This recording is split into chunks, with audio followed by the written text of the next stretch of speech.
Social media range పెరిగిన తర్వాత మోసాలు కూడా భారీగానే పెరిగాయి. కొందరు కేటిగాళ్ళు సెలబ్రిటీల పేరుతో ఫేక్ ఖాతాలను ఓపెన్ చేసి జనాలను మోసగిస్తున్నారు.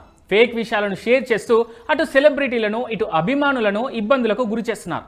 ఈ క్రమంలోనే సోషల్ మీడియాలోని ఫేక్ ఖాతాలపై సితారా స్పందించారు. తన పేరుతో క్రియేట్ చేసిన ఫేక్ ఖాతా గురించి అభిమానులకు హెచ్చరికలు జారీ చేశారు. తన పేరుతో సోషల్ మీడియాలో చెలామణి అవుతున్న నకిలీ ఖాతాలపై ప్రిన్స్ మహేష్ బాబు కుమార్తె సితారా తీవ్రంగా స్పందించారు. తన శ్రేయోభిలాషులు, సన్నిహితులు, అభిమానులు ఇలాంటి ఫేక్ అకౌంట్ల విషయంలో అప్రమత్తంగా ఉండాలంటూ ప్రకటన విడుదల చేశారు. ఇన్స్టాగ్రామ్లో తప్ప తనకు మరే సోషల్ మీడియా ప్లాట్ఫామ్లో అకౌంట్ లేదని ఆమె స్పష్టం చేశారు. దీనిపై తన ఇన్స్టాగ్రామ్ ఖాతాలో ఒక పోస్ట్ పెట్టారు. నా పేరు మీద పలు నకిలీ స్పామ్ ఖాతాలు ఉన్నట్లు నా దృష్టికి వచ్చింది.